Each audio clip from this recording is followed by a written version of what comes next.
Can I get a goddamn timpani roll to start this goddamn podcast? Tonight is a goddamn podcast for all you goddamn people. Hi, welcome to Bright Eyes, Full Hearts, Can't Lose. I'm your host, Vaguely Supportive Cop. What? I listen to the old episodes. You're bad cop. I'm Vaguely Supportive Cop. What? Morgan is clutching his chest right now in a way that's a little bit worrisome. No, I'm good. All right, good. Yeah, I'm Vaguely Supportive Cop. You're bad cop. Those are our names when we do this show. Oh, okay. Because you're the one who's always like, fuck Ben Gibbard. Yeah, Now the one who's like, Ben Gibbard has a few good songs. Yeah, no, I stand by fuck Ben Gibbard. You know, I actually just recently... Oh, it was Matt. It was Christy's brother Matt was saying that he hates the Iron and Wine cover of Such Great Heights. And I said, okay, fine, but the original version of Such Great Heights is not even a song. Like, it's an outline for a song. So what version of it do you like? Blake Sennett has a cover of it that was pretty good. I don't think he ever recorded it, but... Did we see him play that? I don't know. It's possible. Why did we had a very weird catalog of like Rilo Kiley bootleg live stuff. When I was doing Oh Boy, I went looking for... So you got some of it, right? There's some live shit in that episode, isn't there? I have a live bootleg of the Vermont show that we were at. Yes. Which I didn't record. No. We found it, but I don't... There used to be this Rilo Kiley fan site back in the day, and they had like an extensive catalog of MP3s. Nobody goes through the effort of collecting that kind of thing anymore because, first of all, nobody owns their own platform websites anymore. It's all just like Tumblr or something. So if you do that, you can't make it available for download. So there's lots of cool stuff you can find on Tumblr. There's lots of rare tracks and everything, but you can't download it to your iTunes library. And also, iTunes is kind of like they're warping the idea of what an iTunes library even is. Yeah, I know. Which I wonder if there's like for like Mac computer, there's got to be like another audio player, you know, like that's got to be like... I hope there's like a freeware thing, like the free Photoshop is that thing GIMP. Right. I hope there's something like that out there. I should look into it because someday I'm going to have to get a new computer. So my Apple Mac that hasn't been updated since 2010. Oh my God, I am in the same... Wow, really? It's tough. Me too, man. Yeah. Me too. I've been moving shit to flash drives. Oh, I've been dumping it all on an external hard drive because I'm like, it needs to be somewhere because otherwise this computer is not going to turn on one day. My external hard drive is it's read only on a Mac, so I have to move things to flash drives, then to Christy's laptop. Yeah, then to my I remember that. Yeah, I remember that. My life is a technological nightmare. And I hope you use this somewhere. The grandest statement that I was going to make about Lifted was that I think Lifted is the greatest album of all time, but I'm actually not sure that it's the best Bright Eyes album of all time. And somehow both of those things can be true. Yeah, they can be. Okay, so like there's like this untapped genius of Conor Oberst, which is not untapped, but like, you know, never exactly rose to the potential that it like his albums are definitely not selling today what they like should be. We were wondering about that yesterday. Christy and I were wondering.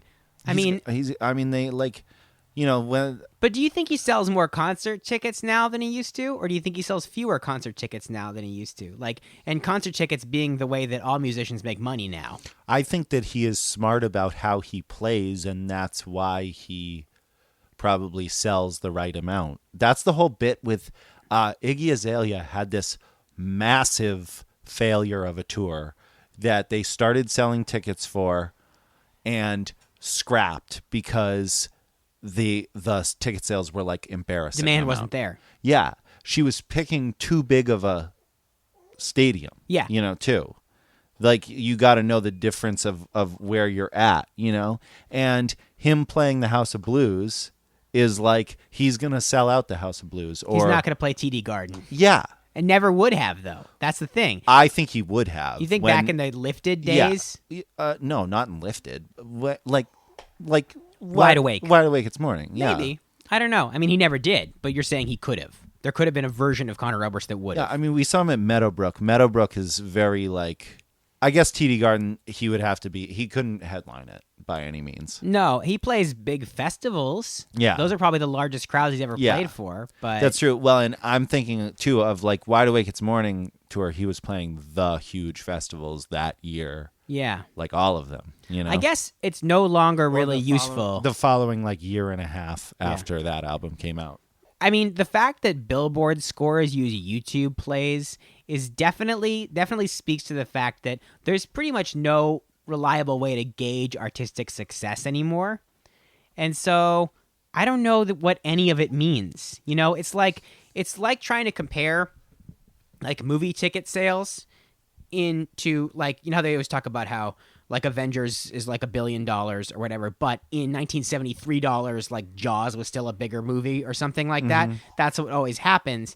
But it's like that, but it's also like if we now lived in a world where money didn't exist. Like that's how different and how strange. I almost just said warped again, but I don't want to say that because in the last episode of the podcast, granted, I was pretty early in on the new father sleep schedule, but I used the words warped and the words radical approximately 1,000 times in the course of that 2-hour episode, and I'm never going to say those words again. I am sorry.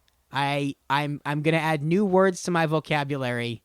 When we talk about the Desaparecido song Radicalized in a couple of months or years or whatever, I'm going to have to come up with something else to say about it. Yeah. Well, you know, people always talk about people who do these podcast projects where it takes a long time to get through a bunch of stuff, always talk about it as though it's impossible to imagine when they're going to get to the end. But I'm listening to the West Wing Weekly, and those dudes are already past all the Aaron Sorkin episodes of the West Wing. And it's like, they were like, oh my God, we're going to be doing this forever. And it's like, it's already over. Well, and do they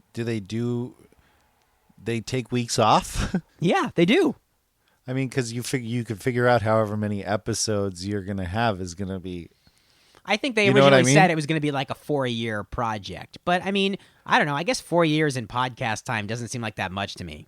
No, it doesn't at all. Especially because, like, it's like, you know, Comedy Bang Bang's in, like, episode 900. Like... I know. I think about that, and I think about podcasts that number their episodes sometimes, since I don't number my episodes. And I think... That's definitely a deterrent to some people, right? You open up a new podcast and you see episode 900, you're like, fuck this, I'm not getting on board now. Like that's actually that actually is a solid point. Like if you were gonna watch Seth Meyers for the first time tonight and you looked it up and it was like episode 2467, you'd be like, well, I guess I'm never gonna be able to follow what happens on the Seth Meyers show. Well, and I mean, like I feel like, I don't know when I hopped on the Harmontown bandwagon, but when I did, I remember having to be like, okay, well, I'm going back to episode 1. It was already when I started listening high. to Harmontown, he was like 85 episodes deep, but I got to tell you, I am so far behind on Harmontown. I am like, I've got that kind of a gap to make up again. Yeah. I'm casting about for podcasts. Listen up. If you're listening to the podcast and you've got a podcast suggestion for me, let me know. Because all my regulars, they're not doing it for me anymore. I don't know what's going on. I'm not regularly tuning into Jimmy Pardo, not regularly tuning into Dan Harmon. The same thing's happening to me, except I have been continuing the Harmontown thing. I just haven't been listening to any of the regular ones. But I mean, I think that's kind of the bit, right? Because otherwise, like if we have 40 fucking million podcasts out there in the world, I know, but I try to be like you have to kind of lose your. I try to be like a right? loyal fan to have people like, listen to it. I'm acutely aware of the fact that people definitely come and go from tuning in to me. You know, like people follow me from project to project, and somewhere along the line they drop off, and somebody else comes on, and it's okay. Not me. That's just the way it goes. I'm right there with you, buddy. Yeah, but I can call you on the phone and tell you to listen to the new podcast episode. Yeah. So it's just, I try to be loyal. I feel so guilty when I'm not loyal. Yeah. So we are gathered here today to talk about Lifted, or The Story Is in the Soil, Keep Your Ear to the Ground, Side 1. We decided a long time ago that there was basically no way we were going to be able to talk about all of it in one. It's satisfying to be talking about this. To really be doing it. Yeah. I know, I was so excited. We've been talking about it for so long because it is like the pinnacle. We might need 3. I feel like I am not totally aware yet. Like with the Arcade Fire podcast, I was very aware of the fact that people were like, I'm an Arcade Fire fan now, you know? And I feel as though I have only heard that from a handful of people, that they're like a Bright Eyes fan now. But I sort of expect that tide to turn. I sort of expect that Lifted is going to be the one that wins people over. I agree because, well, I think that it's, first of all, it's a perfect album. Arguably the best album of all time. Yes. That being said, what we've heard previous to this, I think it's important to note that you and I caught on the Bright Eyes bandwagon at Lifted. Yeah, right here. We didn't hear the stuff before right off the bat. Right. Fevers and Mirrors is incredible. The rest of it's kind of fucking shit sometimes. When you hear like the quality of it is hard to listen to. I guess we haven't really talked about those on this podcast. No, I was thinking about what I want to do after we do Lifted is a bunch of all the little albums. Yeah, I mean the little albums are great. The ones previous to Lifted kind of suck though at times because their quality is not good. I think that it helps to go into them having heard the stuff that he's capable of. It does. It absolutely does.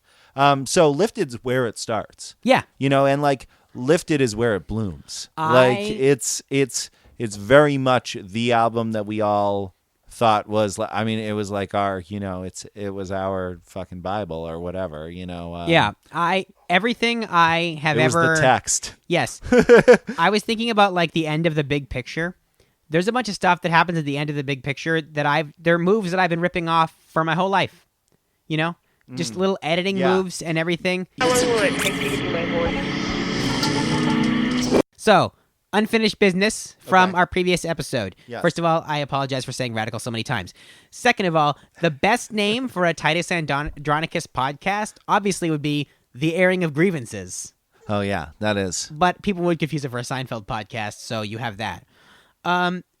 We didn't talk about, we did actually talk about it, but it got edited out. We didn't talk about arguably the best Desaparecidos song, Poppin' Off at the F. But I was thinking maybe we should just do a Saddle Creek 50 episode at some point. Ooh, I like that. Maybe we should at least just check in on Saddle Creek 50 at some point. By the way, this album is the 46th Saddle Creek release. So that means that four releases later, Saddle Creek 50 came out, and I think Ugly Organ came out between them. I think you should specify what that means. Saddle Creek is the record label. I know we've covered that, but so the amount of releases they'd counted back to like, the first release was like a cassette tape that they put out. They released a couple of early albums by Spoon way back, way back. That's weird. So Saddle Creek, So I said before that on the next episode I was going to explain my 5 golden ages of Saddle Creek. I still haven't written it back out again. But I will say this.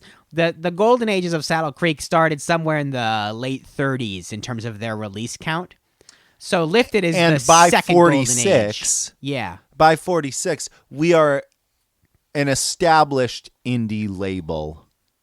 And so they released a compilation for their 50th release of all time. And it had 2 tracks from all of their artists over 2 discs. And that was a extremely important release for me because it was the gateway to a lot of different bands. And like classic songs on that. Oh yeah, Jenny, You're Barely Alive. Oh my God.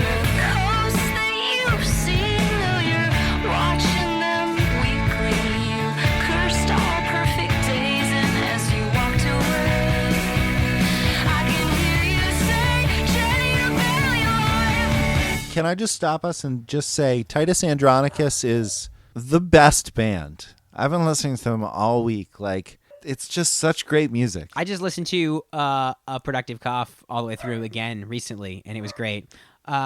We actually, when we talked about the last episode, we were talking right around the time A Productive Cough came out, and Bark Your Head Off Dog, very appropriately for what's happening right now, the Hop Along album hadn't yet to be released. It's out now. I don't really know what my opinion is on it yet. I haven't heard it. I've been listening to it a lot, and I don't know. My opinion changes all the time.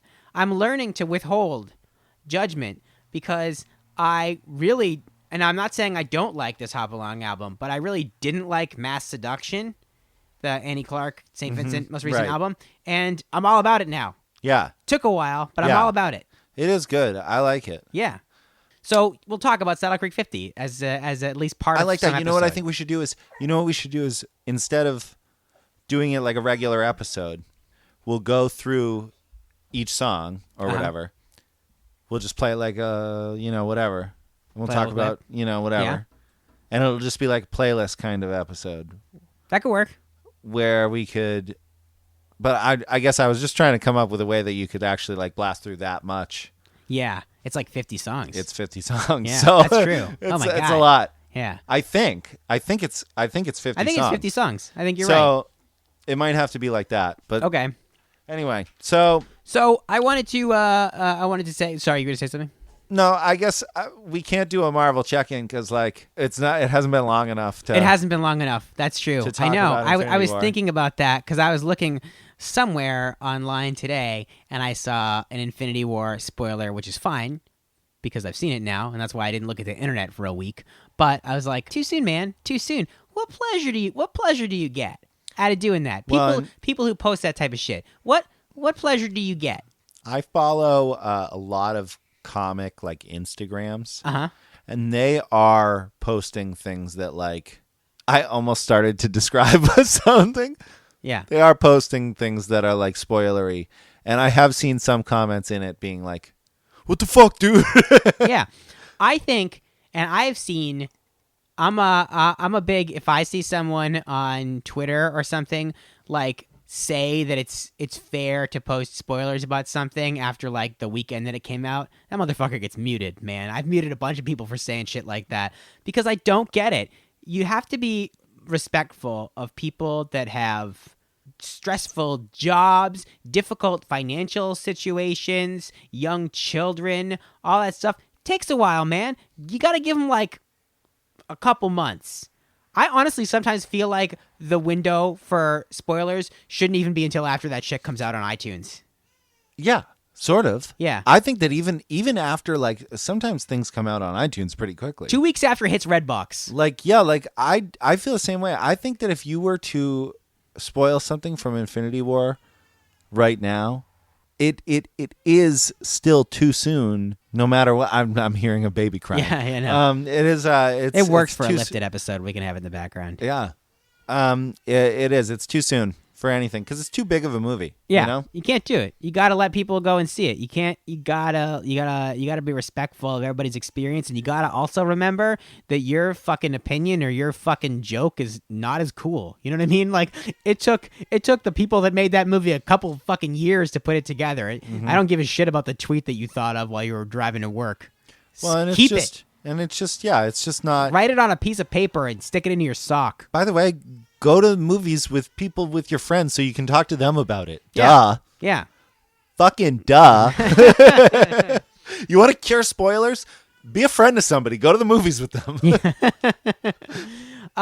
So I wanted to say in the unfinished business front, I wanted to say R.I.P. to the Thermals, Saddle Creek Band, and a stalwart of Saddle Creek's fourth golden age. No one knows what you're talking about. Saddle Creek was the Thermals were around for a good couple of years. They made one perfect album called "The Body, the Blood, the Machine," and they made a lot of other great songs along the way. And they've thrown in the towel. They're done. They're no longer a band. Can you hear me? The siren's on.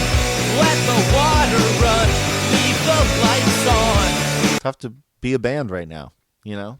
Well, I mean, I also like the idea that, like, they were a band for a long time. They were a band for 15 years or something. Like, all right, well, that's it. Now we're not going to do that anymore. Yeah. We're going to do something else instead. Also, by the way, I added in another R.I.P. R.I.P. Philip Roth. Goodbye, Columbus. Great book. Mm-hmm. American Pastoral. Great book. Mm-hmm. He didn't stop being a band. He actually died. So R.I.P., genuine R.I.P. to Philip Roth. I did not hear that. Yeah, he died 2 days ago. Don't think that I knew that he was alive. Well, he was an older dude. Older fella. Hadn't been keeping tabs on him in a long time. He retired from writing about a decade ago. Pretty much any author. Oh, I knew that. Yeah.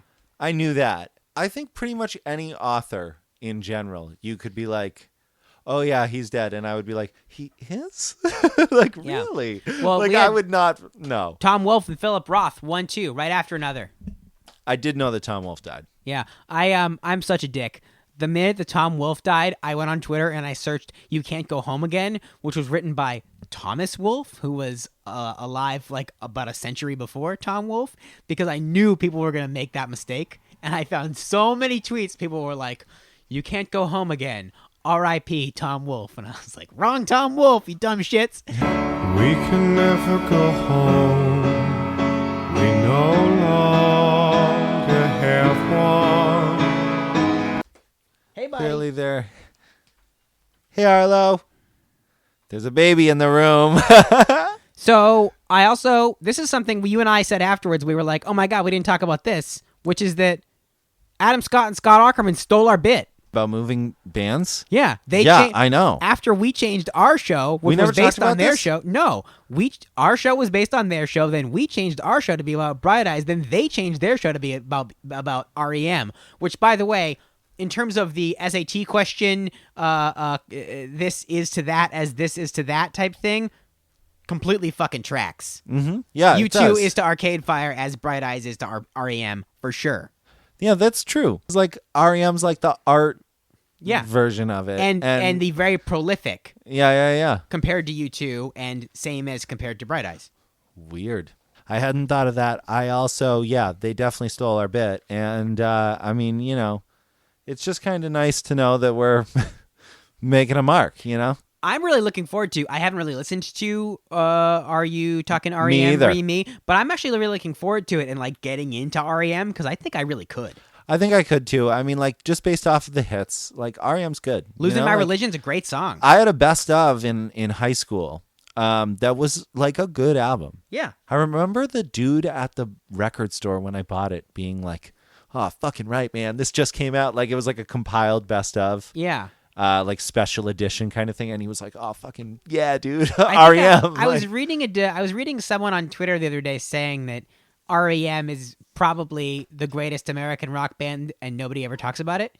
And everyone was like, "Yeah, you know what? Actually, that's probably true. They're just like the band nobody talks about." I don't know how I feel about Michael Stipe though. Right. He seems like kind of a dick or something. A little abrasive personality. And like the whole like blue paint thing, the paint across his eyes was really weird. Butler did that. Well, but like, I thought it was weird when Win Butler did that too. I don't know. Like you're not, like neither of you are Bowie. Sure. I think I was too young to think Michael Stipe was cool. That's what I think it was. Right. He was too old when we were young to be cool. Yeah. And so, but if we'd been born in 1980, we probably would feel differently. Yes. Speaking of Bowie, you brought up Bowie. I wanted to say, in my small amount of research I've done so far on Lifted, I fully intend to come back with some old primary source documents when we discuss part 2.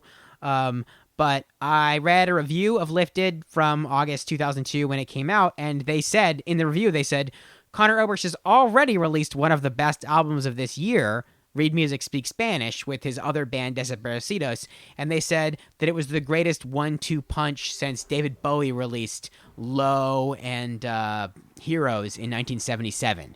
Mm-hmm. And I was like, cool. First of all, great point of comparison, because whenever people usually talk about 2 albums in 1 year, they talk about Bob Dylan, like Highway 61 Revisited and Bringing It All Back Home, I think, in 1966. Probably, yeah, because it would have been Electric Dylan. So it was 2 albums in the same year, and so you always hear people compare Conor Oberst to Bob Dylan, for good or bad reasons, but I thought it was cool to invoke David Bowie instead.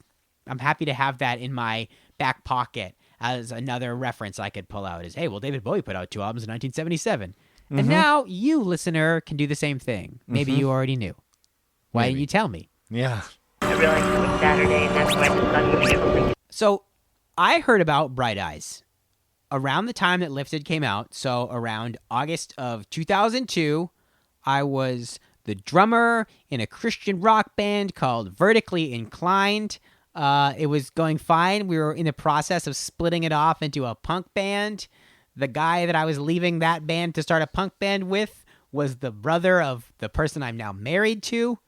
It was a transformative time. I was entering high school. It was a transformative time for Vaguely Supportive Cop. And in Rolling Stone, I read about Lifted. I believe it was just an album review. But I can't find it online. I can find what they wrote about it when they listed it on one of the top 100 out. It was like number 4 on their top 100 albums of 2002. Wow. I don't remember that. Yeah, so it might have been that I read. I can't remember, but I think it would have been earlier in the year. I think it would have had to have been before Rolling Stone would have put that list out in December, and I already owned Lifted by then. Yeah, definitely. So I read a review. I just remembered for a while. Bright Eyes, Lifted. I want to buy that album. I want to hear this band, Bright Eyes. Went to Bull Moose Music on my way to an Alkaline Trio concert with Christy. Picked it up. And, over the course of the next 16 years of my life, listened to it all the fucking time. Mm-hmm. The songs that we're going to talk about are songs that have been with me my whole life. Yeah. That's how I feel. I mean, I was 10, right. 11 yeah, when we got that album, I can't remember hearing these songs for the first time, really. I can't either. It's like I've always known them. There's something about these songs, too, that is they're the perfect songs to always have known. You know what I mean? They just, they when you hear them again, you're like, this is my song. Yeah. This is part of me. Every single one of them, too. Every single fucking one of them. There's not a song on this album I don't like. And especially, I mean, we're looking at the first, look at the first 3, look at the first 4, look at the first 5. You know what I mean? You're like, oh man, wow, this album really kicks off with a bang. And then you just look down the list and it's like, Jesus Christ. I was thinking about that because I was thinking about how we were going to talk about each half of the album. And I mean, the second half of this album, side B of this album, is just like an endless parade of hits. Mm-hmm. It's crazy. This album's ridiculous. And when we split it up, so there's 13. There's 13 songs. So that was my question. Are we talking about Don't Know When, But a Day's Gonna Come today or not? Morgan has the vinyl in front of him, and we might use that as our I indicator. do have and that is a Don't Know When the Day is Going to Come is the last track on side B. I mean on side A or disc A. Yes. So side B1. Yeah. Isn't that how they do it? If it's double vinyl, I think it's A1, B1. It's disc 1, A and B. Okay. Probably. And then I bet it's disc 2, it might say A and B or it might say C and D. Okay. So I would have guessed that since let's not shit ourselves let's not shit ourselves is 13 minutes long. So I thought that in terms of song length, probably that's a good 7 then 6. Well, and I also think that Don't Know When But a Day is Going to Come is just a good bridge between the two. It almost sounds like an album closer. Yeah, it does. But then again, so do quite a few of the songs in this album. Method Acting sounds like an album closer. I mean, you could put any of them as like... Yeah. And yet, I wouldn't change a damn thing about the sequence of songs in this album. Well, let's kick it off. Sure. Okay. So, the first song is called The Big Picture. Seems like it, right? What do you think? You going in that? You don't want to drive. No, you can drive. The story of this whole album, the story of the first few tracks of this album is that it is a series of audio engineering magic tricks. And so this album starts, and you are hearing Blake Sennett and Jenny Lewis of the band Rilo Kiley having a conversation and getting into a car. They get in the car and they start driving, and a song comes on the speakers of the car. And Jenny actually says to Blake, "Shh, I love this song," as Connor Oberst starts singing. The recording that you're hearing is literally the sound of a microphone in the car recording the song playing over the car's speakers for the entire first half of the song. picture's far too big to look at, kid. Your eyes won't open wide enough, and you're constantly surrounded by the swirling stream of what is and what was, what we all made our predictions by. It doesn't fade. It transitions to the original recording, and you stop hearing Blake and Jenny and driving sounds halfway through. So what I love about it is that Conor Oberst recorded this entire song, gave it to Blake Sennett and Jenny Lewis. I mean, he was probably fucking sitting in the back seat. I don't know how this works. I don't know how that part works.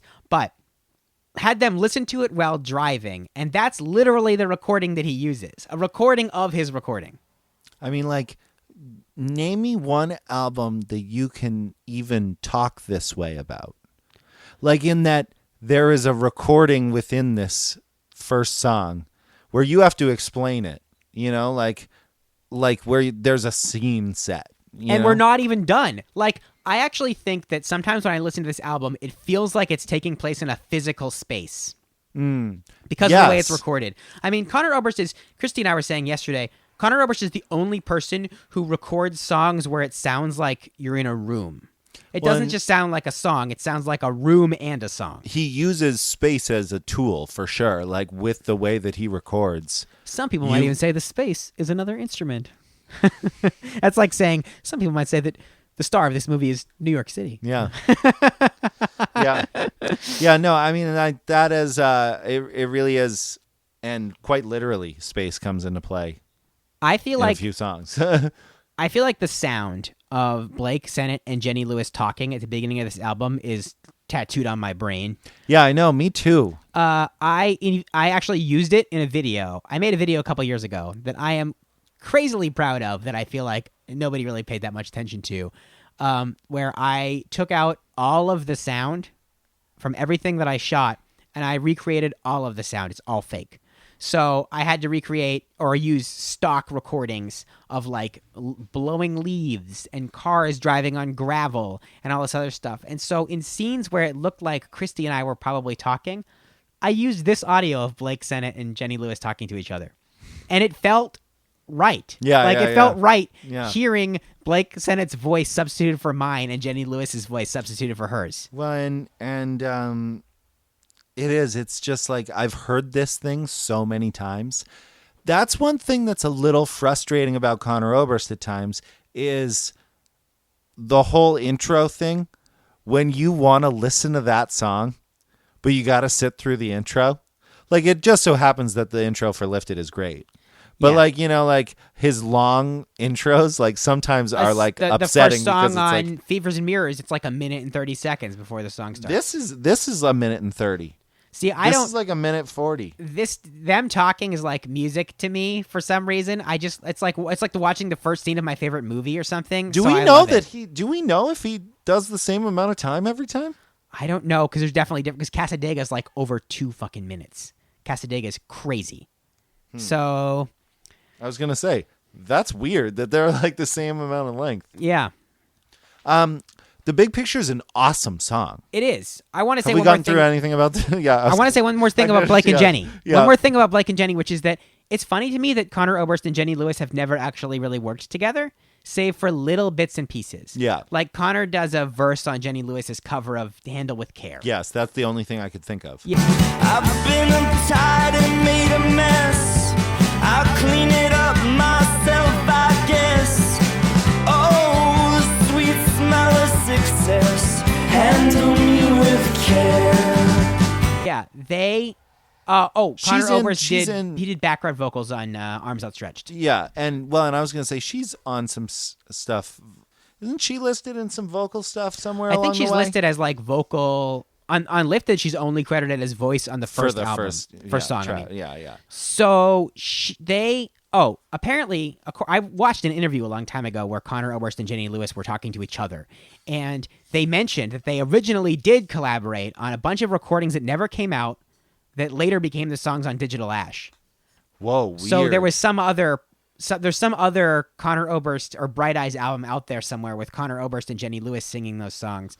I wonder if he, oh my God, after I that, just came. I wonder if because she did that stuff with the Postal Service, he was like, I can't have another album with Jenny Lewis singing over digital songs. Oh, you think that they were digital? They must have been, right? I don't know. I guess it's hard. You could have done something because else when with you them. just said that, I was like, oh, maybe it was more like Rocky. Yeah, or maybe something there's like a that. rock version of Goldmine Gutted out there. That'd be great. Yeah. So okay. So let's talk about the actual song. The song is fucking awesome. It is.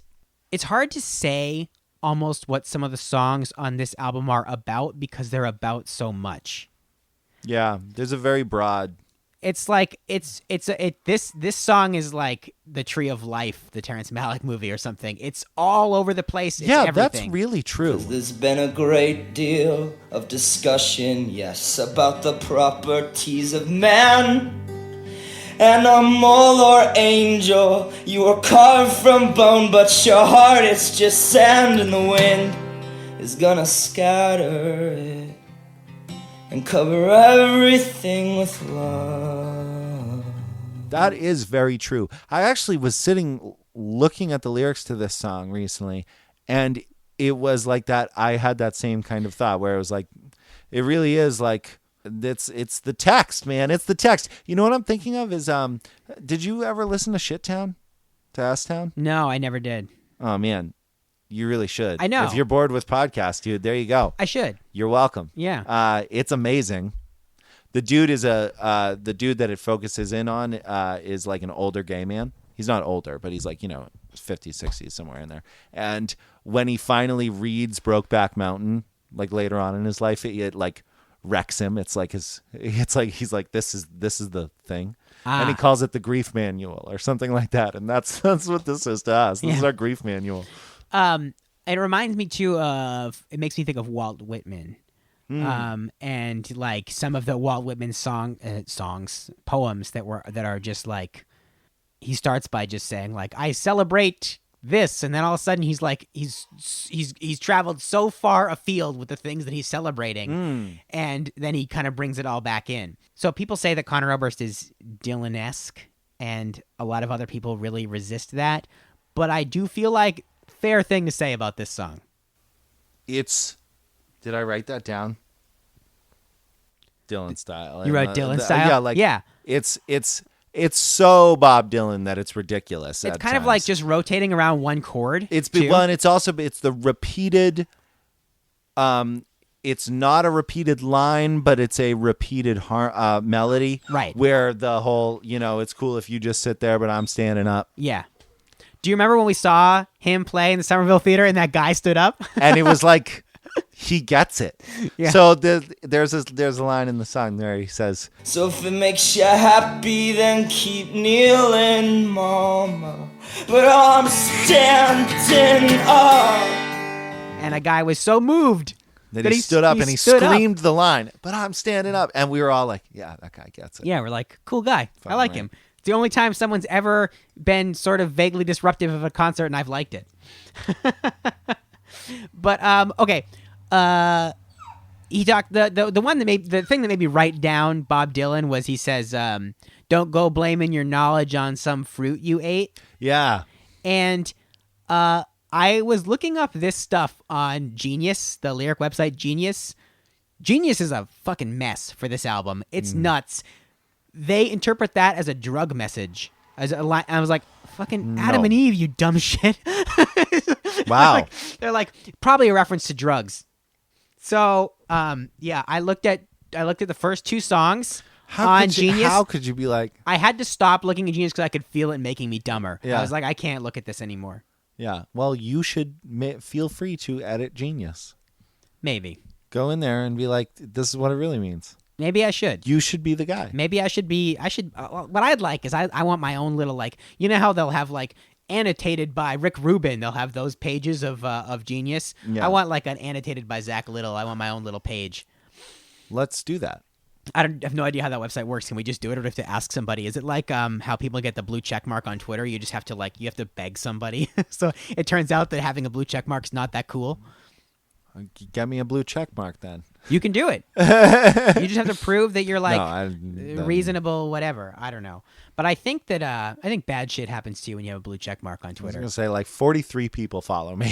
so you have to once you get I do not use Twitter for much. Yeah, once you get the blue check mark on Twitter, then you just have to start spending half your day snarkily replying to Donald Trump so that people will like your tweets. Fucking so sad, man. Yeah, well, so and sad. also I'm just the fact that you said his name, I'm like, ugh. But don't remind me. I'm so annoyed at the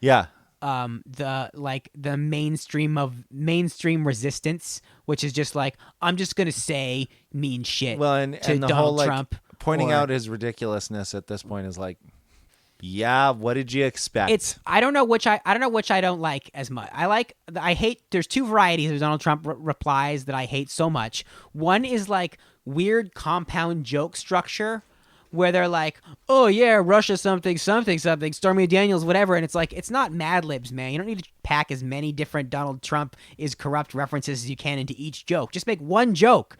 And then the other version I hate is like just paranoid conspiracy lunatics. Like, I mean, like I'm Susan Sarandon. I'm pretty cool with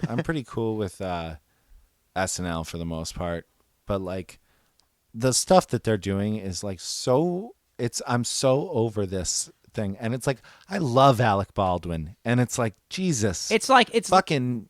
Does he have to be on every fucking episode? It has broken me. I have gone from being a person who watched every episode of SNL forever to being someone who I'm like, I probably skipped 4 or 5 episodes this year. Well, and dude, honestly, like the fucking, I mean, they did it pretty tastefully, but like the fact that they brought Stormy Daniels on there, it's like, how fucking low do you want to go, guys? Like, it's just come the fuck on. I don't know. I didn't really have a problem with that. I thought that was fine. I thought that I was like, from a legal standpoint, that's probably not the smartest move, but whatever. You're not gonna get Donald Trump on corruption charges or something. Donald Trump is manifestly corrupt. Yeah. The thing that's going to stop Donald Trump is a thing that's like Donald Trump. So maybe it's a porn star. I don't know. You know, like I feel like, and it's not going to be. If that is the case, then great. But I just don't think it's that. It's not going to end in a satisfying way, and it's not going to end soon, and it's not going to end with like some smoking gun. All that's true. They've all already said basically we did crimes. You know, well, and also they've already moved what from more saying, could you want? He molests girls. They've already gone from saying, how could it go any worse? They're already pivoting right now from there was no collusion to, well, collusion's not a big deal, you know, and it's just going to go on like that. But there's going to be some other thing. I don't know. Maybe there isn't. Or he's just going to lose in an election. I don't know. Maybe it's just going to be he's going to lose in an election. I don't know. And then what happens? You know, it's like, all right, whatever. So President Cynthia Nixon. So the big picture. The big picture. At the end of the song, he has the hooks and deep boys. There's no more time, so you could struggle in the water, be too stubborn to die, or you could just let go and be lifted to the sky.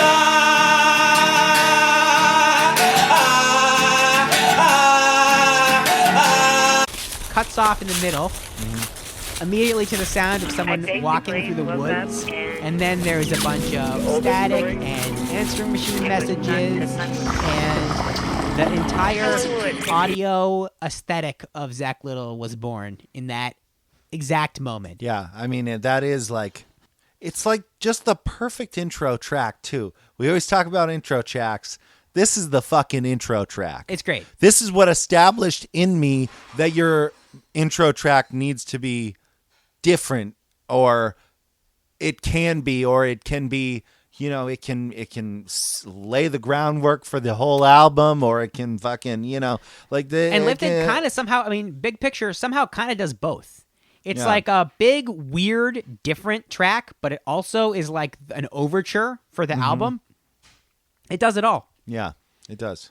I was gonna say, you know, there are great lyrics in this song, but it's like you could pick out any line, and it's like, it's fucking awesome, you know, like any line on this. So Annie Clark said when she was writing Mass Seduction, she was talking about writing lyrics that people would get tattooed on themselves, which I thought was really funny because then someone asked her about it and they said, what lyric would you get tattooed on yourself? And she said, I would never get a tattoo. I don't even have pierced ears. But this song, any line from this song there probably are lines. You could probably line up people. You could find people out there and you could create a line of people with tattoos that make up the lyrics of this song. Yeah, I mean... That was what Chance the Rapper said he wanted to do, right? Oh, no, that's ain't one gosh darn part they can't tweet, not get tattooed. But same thing. There's not one gosh darn part you can't tweet. Yeah, it is. It's great. So then all the samples happen. Shout out to Maria Taylor singing Amazing Grace at the end. Yes, you hear a little clip of Maria Taylor singing Amazing Grace. So that all happens, and method acting starts. Yeah, so method acting starts with, okay, Conor Oberst was 21 years old while working on this album. The first line of this song is, there's no beginning to this story, a bookshelf sinks into the sand, and a language learned and forgotten in turn is studied once again. Yeah. And it's like, what the fuck? Come on. Yeah, who the fuck are you, A? And how do you think of this? The only people in the world who can write like that are Conor Oberst and Joanna Newsom. That's it.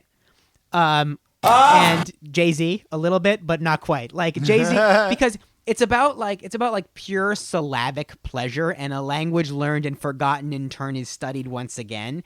It's not just about writing a good line. It's about writing a good line and the way it feels good to say it. Well, and I think that that's a very common rap thing. Yeah. I mean, it's like one thing that Conor Oberst is incredible at is rhythm. You know, like verbal rhythm. Well, it's like not Aaron even, Sorkin. I mean, with him, it's everything. I'm not saying. I mean, I am talking about verbal rhythm. I got some rhythm stuff to talk about when we get to false advertising. Dude, his rhythm is fucking insane. Yeah. I mean, he can do a waltz and fucking crush it at a waltz. You know what I mean? Like, it's like anything he has fucking rhythm out the ass. Yeah. And I mean, this song is the whole part where it's like, that's my voice rising. Burdens are lifted from me. That's my voice rising.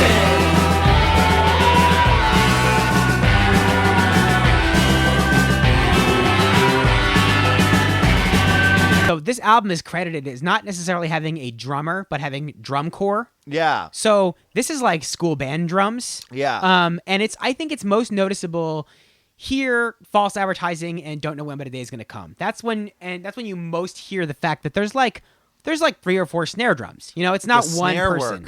Dude, the drums sound so good on this album. It's crazy. I was listening to this song in my car, and the bass drums and the snare in this song are so big, and they're actually like they're oriented stereo wise a little bit off from each other.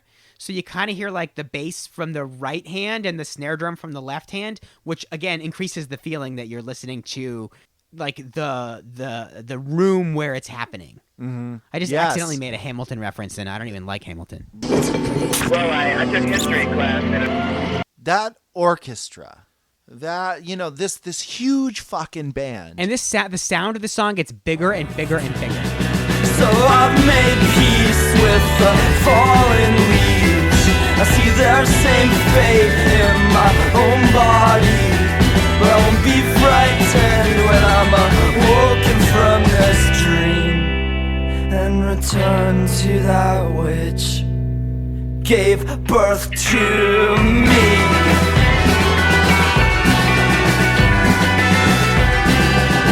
Give birth to me, give birth to me, give birth to me.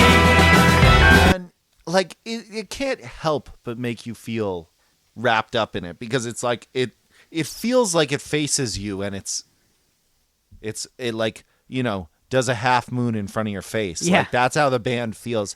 Like it's all right in front of you there. Yeah. And it's just, I mean, it sounds, for a bunch of poor kids in Nebraska, like it sounds good. How'd they do it?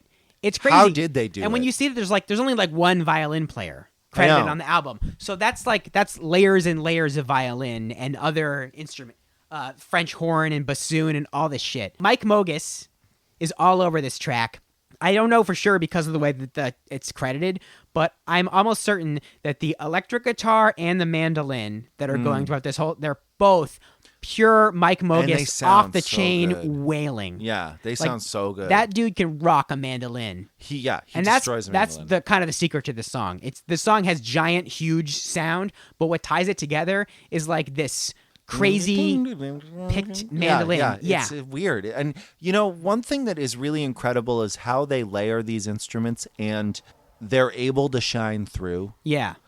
And it doesn't sound, I want to say like cluttered or muffled, but like you'd assume any sort of well-produced anything wouldn't sound cluttered or muffled for the most part. Right. But like it's just so clear. He's just got this fucking mind about the orchestration where something he's doing works. It's the mixing, and it's also just the way it's written, too, because it's the rhythm. Like, Mike Mogis, I think, has a very sui generis way of playing a mandolin. It's like, because it's off rhythm from everything else. Yeah. So the reason that you hear it is because it's like he's swinging in and out of rhythm the way that he's playing it. And I mean, when you see them play live and he's doing it, you're really struck by it a lot of the time because you can see the couple times that I've seen Conor Oberst with Mike Mogis, he almost looks like he's playing his own show by himself. He's picking up different instruments in the same song. So like I've seen him pick up 3 instruments in one song before, and he's just kind of like, all right, now's the part where I pick up the guitar and I do all this part, then I put this down, then I pick up the mandolin and I do this part, and then I do that, and he's totally in it too. Like Mike Mogis doesn't really look at the audience. No, he doesn't. Yeah, and like when it's a show where it's just Conor Oberst and Mike Mogis, it's a weird vibe. I mean, it sounds amazing. It still sounds like there's 3 people on stage. And the dude will drop those instruments and pick up a new one while it's just Conor Oberst and him on stage. And it doesn't sound empty or anything like that. Like, it sounds flawless. The dude's fucking incredible. Mike Mogis. Unbelievable. MVP forever, but starting at this song forward, basically, for the rest of the Bright Eyes discography. Yeah. And and he only gets better. Yeah. I mean, like he really, with his production and his performance. Yeah. So one thing I wanted to say more about Method Acting is that Dave Rawlings does a cover of Method Acting. Oh yeah, it's also awesome. It's great. Yeah, it's one of the few really good Bright Eyes covers that there are. That's such a good point. That is a great. There's no beginning to the story. Bookshelf sinks into the sand, and language learned and forgotten turn is studied once again. It's a shocking bit of footage viewed. There obviously aren't a lot of Bright Eyes covers. I wouldn't say obviously, but there aren't. There aren't a lot of Bright Eyes covers out there in the world. I was looking up. I just for kicks, I searched First Day of My Life on Apple Music, and there are a lot of covers of First Day of My Life, and I'm really scared to listen to them. Yeah, for sure. I haven't listened to them yet, but I mean, I think they're all just going to be like wispy acoustic, That's I don't exactly think there's what they're going to be. Yeah, that's exactly what they're going to be. I do sometimes enjoy that as just, if there's a song that I really like, I'll try and go listen to a cover of it too, just to see how other people interpreted that song. Like I really like this David Byrne and Brian Eno song called Strange Overtones. And I've been listening to it a lot. So then I was like, well, let me just go find some covers of this song and just let me hear a couple other angles. That's kind of, sometimes you need that for like really electronic-y or really like built up songs. Because sometimes it's kind of hard to hear what the song really is. Yes, you're like, let me hear the basics. Yeah, how does this song sound when a person just sings it? Yeah. I do a lot of that type of thing, like where I'm like, oh, that would be a really good cover to do or something, or have in my back pocket. And then I try it and it's like, okay, well, that doesn't work. That's why there aren't any covers of this song. Prince is like pretty much impossible, really. Sometimes I think it's like, it's also about just how a person sings a song. Like, so I was like picking up, I think I've been listening to a lot of Foo Fighters recently. So I was like, Oh, Big Me is a pretty easy song to learn. Probably I can hear. It's just like Foo C, Fighters. A What minor. the fuck is up with you and this fucking dad rock shit that you're listening God. to? I don't know, but Foo Fighters, Hold Steady. Yeah. I'm really into the dad rock. But so I went to look up Big Me, but like Foo Fighters lyrics are so fucking weird that it's like you cannot convincingly sing them unless you're Dave Grohl. Well, just because it's nonsense. Yeah. That's how I. Oh yeah, it's definitely nonsense. Yeah. The Sky is a Neighborhood, that new Foo Fighters song, I really like it. But It's a good what song. the fuck is that song? No, that song is a good song. Have you seen the video? It's weird. Really no, weird. I haven't. No, Really but I do. weird. I really like. I like that this most recent Foo Fighters album seemed to be like Foo Fighters do Queen. Yeah. I like that song. Yeah, a lot. Yeah, it's a good song. Okay, so launching back in here, are we at false advertising? I think we should talk about false advertising. Yeah. On a string, on a string, on a string, I was held the way I move. Can you tell? My actions are orchestrated from above. So this is the first song I think we can talk about what the song's about. This is kind of, it's got to be the uber example of a singer from the early aughts self-critiquing the idea of singing emotionally about heartbreak. Yeah, well, yeah, definitely. I mean, it is. That's exactly what it is. He sings about, the fact that he's performing, basically. He's performing feelings. And he talks about like having his eye on the cue cards. Oh, he says, with my sorrow well rehearsed and a careful eye on the cue cards. Yes. There are some really amazing things that happen in this song. Yeah. That really are worthy of note. Like the biggest thing is the mistakes part. Yes. Now all anyone's listening for are the mistakes. And like she's very like, comically fake screws up too. Like, yeah, it's like nobody. So it's a very deliberate. Yeah. And then he counts back in. No, it's okay. It's okay. 1, 2, 3. 1, 2, 3. And I remember hearing that for the first time. I was like, holy shit. Yeah. Oh my God. Yeah. By the way, someone pointed out that the one good thing I got from Genius, someone pointed out that it's in perfect time. So if you keep counting through the break, it's still you could musically notate that break and the mistake and then getting back. It never misses a beat. Yeah, that does not surprise me. It feels that way when you listen to it too. Yeah. It actually reminds me of there's a video out there of Radiohead playing the song Myxomatosis, and while the song is happening, and that's a big loud, it's like dun, dun, dun, dun, dun, it's like a huge sound, and Tom York notices someone in the audience needs help, like someone in the audience is like losing consciousness or is like getting trampled or something, and he waves the band to stop, and he signals the security to get the person help, to get them out of the crowd. Mm-hmm. And he just brings everything to a halt for a minute. And then once the person is removed to safety, he kind of turns around and gestures to the band a very small amount, and they pick back up immediately at like the exact moment they stopped. It's not like they count back in to the song or anything. Yeah. It's like they all collectively pushed pause on themselves and started back up again. It's amazing. It's like, how did they do that? It seemed like a trick. Yeah. But it was just, those guys have been playing for a long time. They're really good. Yeah. And I know what must change. Fuck my face, fuck my name. They are brief and false advertisements. So it's a waltz, I think, is also worth mentioning because who else in indie rock does waltzes other than Elliott Smith? Yeah. Well, and Conor Oberst is probably doing it because of Elliott Smith, Probably, yeah. Conor Oberst definitely will. When we talk about Reinvent the Wheel, that's a song that's about Elliott Smith. There's so many cool percussive rhythms that happen underneath this beat. Yeah. So there's kind of this thing happening on the rim. He's like, someone's playing on like the rim of the snare drum and then on the hi-hat. this like side rhythm underneath the waltz, and it's the coolest thing. I was listening to it the other day driving home, and I was like fixating on this drum part. Dude, it's so rhythms, cool. man. The people that are on this album, it helps that they are like, they're all incredible at whatever they do, you know?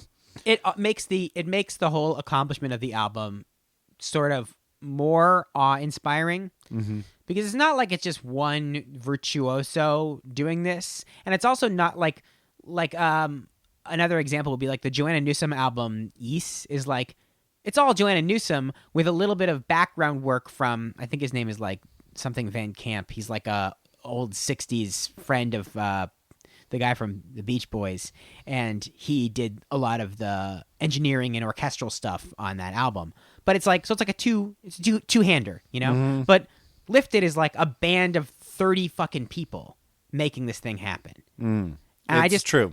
I don't know what the recording process was like, but man, if I could go back anywhere in time, you know, to like be a fly on a wall somewhere, it would be during the recording sessions for Lifted. That would be so cool.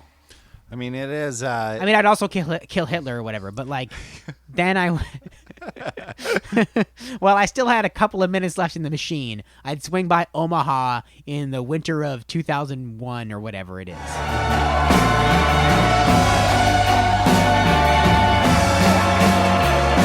For a long time, there has been a tradition of artists writing songs about writing songs, or kind of pointing their criticism back at themselves. But I think Conor Oberst doing it in this deliberately very ostentatious way. I mean, the song itself is like this beautiful strings waltz. You know? Yeah. And he's kind of doing it, using it to make fun of himself. Well, and but I think of it also with Tim Cashard and The Ugly Organ is like all that. And The Ugly Organ is like a different way of kind of expressing the same idea. Yeah. But what's interesting about this song is that the form of the song is part of the joke. But it's still a good song. It's not like it's Conor Oberst doing an impression of fancy Lawrence Welk music and you're supposed to laugh at it. It's a good song that also happens to be fancy Lawrence Welk music. Well, and I mean, like the strings are like incredible. Yeah. It's like this is what it's supposed to sound like when you do this music. You know, like that when it comes back in after the count back in, and it has the biggest swaying strings part. It's like that.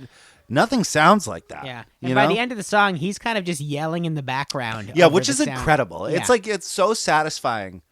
Like to have the big like orchestra jam out and him just screaming in the background like, come on. Surprisingly though, I want to say my favorite part of this song is the end of it, which is not really part of the song, but I'll talk about that in a second if you have anything else you want to say about false advertising. I just like when he says, fuck my face, fuck my name. Oh yeah, fuck my face, fuck my name. That's true. It's great because it comes after a bunch of beautiful lines too. Yeah. Fuck my and face. He's like, I know what I got to do. Fuck my face, fuck my name. That is a really funny and he says the next part is that's the title line of the song, right? He says, fuck my face, fuck my name. They are brief and false advertisements. Yeah. Is that right? Yeah, I guess so. Yeah. So the end, is that what you want to talk about? Yeah, so it's a great song. I feel like maybe I'll listen to it again between episodes and have more to say about false advertising. I feel like I feel like I want to give us the opportunity to say more about these songs next time in case I forget something that's really important about it. We'll have a little airing of grievances topic at the beginning where we can say this is what we should have said here. You know? Yeah. So at the end of the song, the orchestra is swelling and playing, and then a door slams and closes the sound out. Yeah.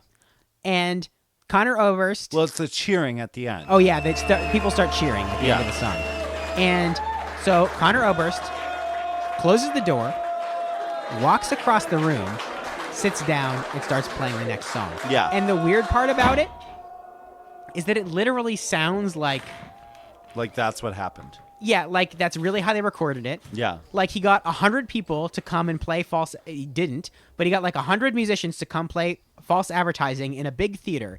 And then he closed the door to some back closet behind the theater and sat down and played the next song.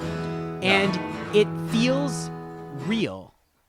When I think about the fact that you hear him walk and then sit down, it somehow feels like the song is coming from wherever he sat down, which you're like, how does it feel like I can see where he is? Yeah. Again, it's that like half moon in front of you where you're like, how it does feel that way. You know, like the album uses space in a very weird way. But you say that I treat you like a book on a shelf. I don't take you out that often, 'cause I know that I've completed you, and that's why you are here. The funny thing is, the only thing I can compare it to what it feels like is a movie that I didn't really like, which is the movie Birdman.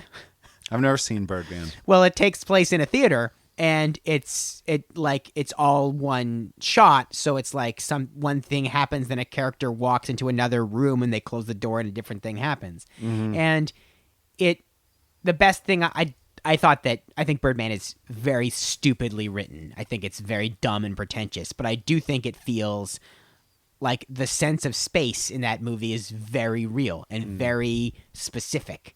And that was, I think, part of the point, was to really feel like it's like a version of, they do those plays in New York where like it starts on the subway, then you follow the actors to a building, and then you go to a different building. Right. It feels like a version of that experience. I kind of feel like that whole album, the whole album feels like, like they're like putting on the performance for you. Yeah. And it moves into different areas, and it has different movements and everything like that. But yeah, I did totally get that. And so I love where it moves for this song, and I love this song so much. I love this song so much. It's such a simple little song, a little folk song, and then it explodes at the end into this beautiful, like, folk rock out. Yeah. Oh, you will, you will, you will, you will, you will, you will, you will, you will, you will. Yeah, so this is you will, or whatever. Yes, I have no idea. It's you will, you will, you will, you will. I think when I was writing it down earlier, when I was writing down the tracks of what we were going to do and stuff, I was wicked stoned, and I'm standing there, and I'm looking at the tracks, and I'm like, nope, not going to try and navigate around that. Yeah. I looked at it once, and I was like, should I try and figure out how to... You will, and I was like, nope, definitely not.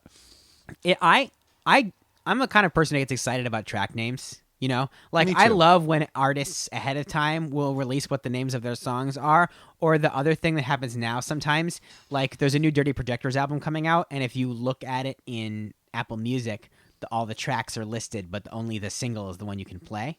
Uh-huh. And I love that. I love to go look and see what the names of the song are, and I get so excited about it. And when I look at just the names of the songs in this album, I get excited. I feel the same way, because like these are these terms have been ingrained in my brain forever. Yeah.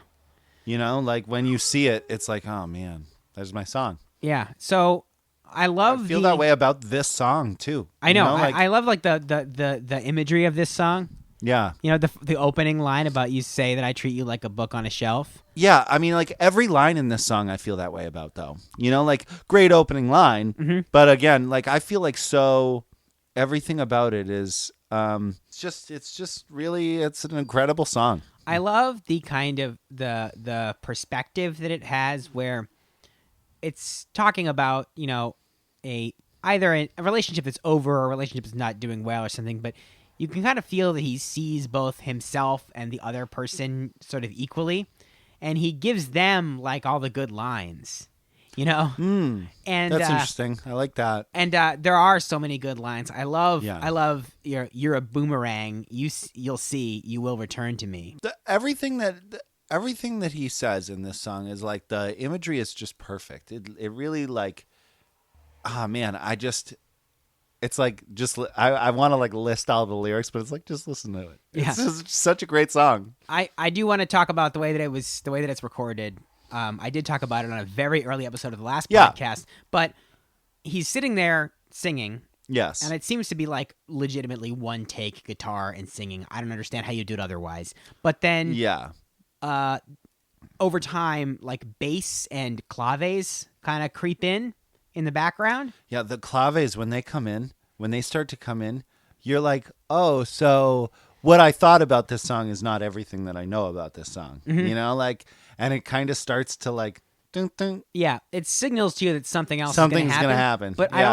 I don't think you can expect what's going to happen, which is no, because this is an interesting kind of thing that happens here, because it's not like Beatles-ish where it's like they're two completely separate songs attached to each other. Right.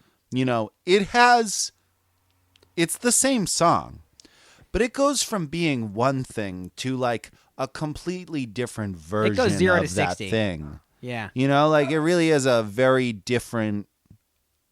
It's like two different imaginings of the same thing. Yeah. And he steps. I legitimately don't know if this is fake or real, but he sounds as though he steps closer to the microphone right as it transitions to that big sound. Now I write when I'm away, letters that you'll never read. You said go explore those other women, the geography of their bodies, but there's just one map you'll need. You're a boomerang, you'll see. You will return to me. You could do it pretty easily. I think you would have to have a microphone at your guitar and at your vocal, so you could keep those two tracks relatively separate in the mix. But then he could start on the other side of the room and then come in. Basically, there's no way of recording it that's not really difficult. Right. Like, no matter what. Maybe like you'd record a scratch track of you with a guitar and singing it first. The band would record over it, and then you would do that version of that where you're behind the mic, and then you come up to it. Maybe that's how you do it. Yeah. But, you know, it makes me think of, like, it's like Buster Keaton shit. You know, like, in the olden days when they were making movies and they needed to do something cool, they really had to do it. Mm-hmm. And I mean, recently, not too long ago actually, there was a supercut of Buster Keaton stunts that was flying around Twitter, and I mean, it's terrifying, the shit that Buster Keaton really did to create movies that, like, I remember when I saw, I think it's called The General in college, and I was like, this movie is as exciting as any movie I've seen, like, now. Uh-huh.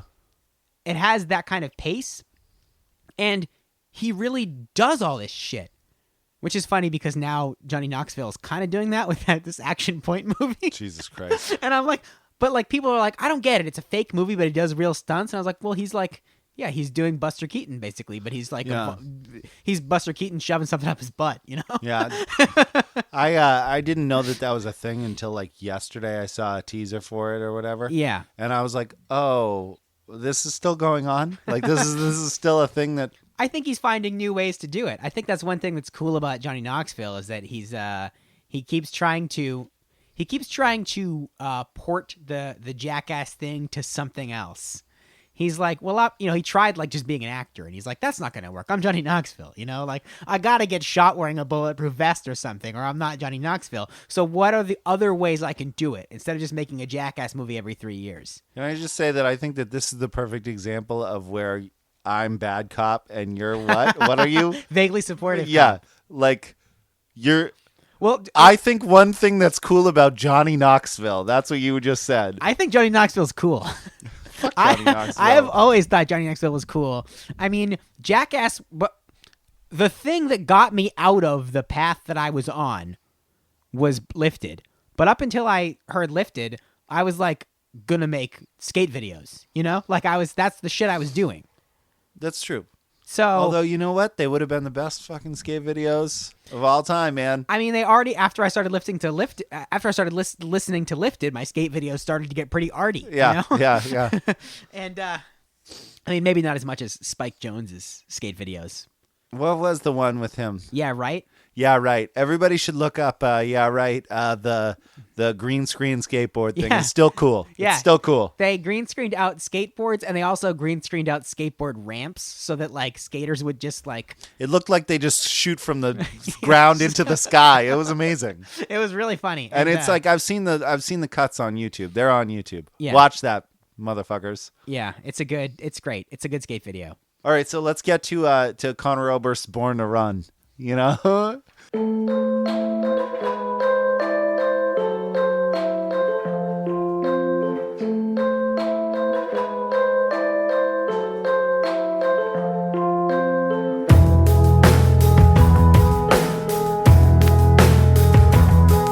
Lover I Don't Have to Love. Ah, okay. Yeah, sure, absolutely. Do you want to talk about You Will? Like the rock outer anymore? I think I said everything I have to say about that. Lover I Don't Have to Love is like Conor Oberst. Yeah, it's like his Born in the USA. You know, I think I've seen him play this song live more than any other song. Well, it's like, you know, that like it's just everybody loves this song. Yeah, it's true. Born to Run is like a perfect example. So Lover I Don't Have to Love. Comparison. Yeah, right. It's his hit. It's his like hit that like everybody wants to hear. Yeah, he may, and like Bruce Springsteen, he may have had like bigger radio hits later or something, but this was like the first one. This was the first hit. Well, and like, this was one of the first songs we ever heard by him, you know, because I feel like I heard this song before we heard this album. Is that possible? You may have. I didn't. I heard. Maybe I didn't. Maybe I heard didn't two Bright Eyes songs before I heard this album. Which were what? Method Acting and The Calendar Hung Itself. Oh, I bet it was The Calendar Hung Itself that I heard. Yeah. But I remember being very struck by this song the first time I heard it because it's, first of all, it's musically a lot different than anything we've heard so far. It's got that, like, I don't know what you call that. It's like an electric piano. Maybe it's a Rhodes. Yeah, I don't know what type of piano that is either, but it does sound like a Rhodes piano, but it's got a little more like distortion in it kind of thing. I think it's just a modified kind of deal like that. Yeah, so it's got this very instantly identifiable keyboard riff. Yeah. And so that's part of the reason I think he always plays it, because like he starts playing it and everybody cheers. And then you get that big bass comes in like dun, dun, dun, dun. Dude, oh my God, that song.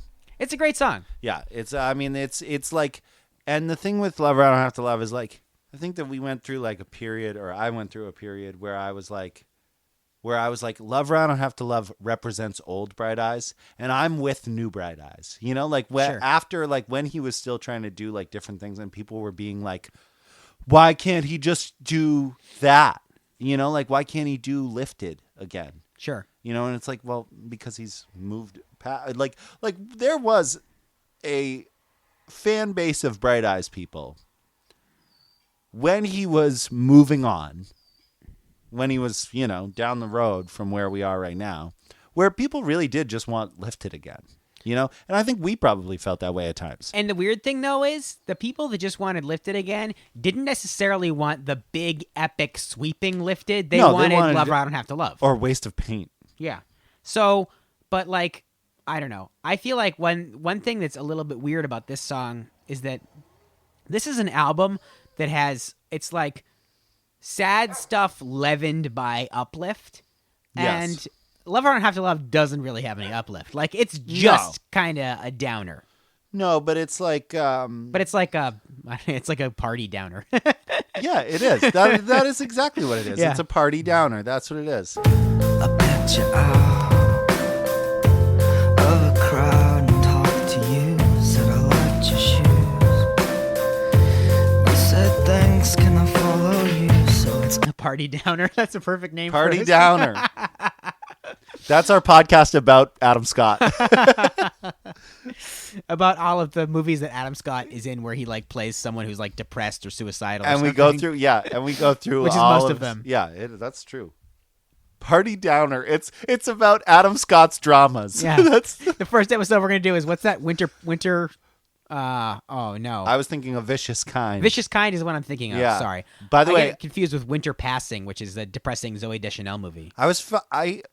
Adam Scott and I feel like connected to him in some weird way. Like I feel like when I watch a movie with Adam Scott, however we leave his character is how I feel for a while. And when I watched A Vicious Kind, I was in a bad mood for like 3 days afterwards. Yeah, I know. I want a lover, I don't have to love. I want a girl who's just out to give a fuck. Yours the kid with the chemicals. I thought he said. So Lover I Don't Have to Love, like the amazing keyboard, the lift, the big builds with the band, you know. Greta Cohen on cello. When it builds up and then it drops out and then my mind went dark. Yeah. Like, that's awesome. That shit's awesome. Yeah. Like, you know, like, I love that shit. Yeah. When you get to a part in a song where it's like, you think you're going to build up and then you drop out and you're like, nah, I'm not going to give it to you. And it's like, yeah, dude, withholding. I love that. So, what else is there about that song, really? I remember that the music video for this song is basically just it's made to look like a karaoke music video. It's just like an image of a sunset and the lyrics going by, and it was That's funny. Yeah, because Conor Oberst lyric videos. Yeah, pre-lyric videos. It was kind of maybe one of the earlier ones, but Conor Oberst was also always sort of weirdly resistant to the idea of really doing music videos. Yeah, why? I don't know. Waste and of money? They're really hard to find too. Like, there's a music video for Four Winds out there, but like you never see it. Like when my YouTube is basically just suggestions of Bright Eyes videos, and it never comes up. I like the video for Four Winds. It's they're all getting. It's a black and white performance of them up on stage performing the song, and like slowly the people get more and more upset with them to the point of like throwing things at them and stuff, where they have to run off stage at the end. Yeah. Maria Taylor's playing drums on that in that music video. There's a bunch of people in that band, right? Yeah, I don't remember. I remember once being in like Target and the music video for Four Winds is playing on the TVs, and I was like, this is a weird moment.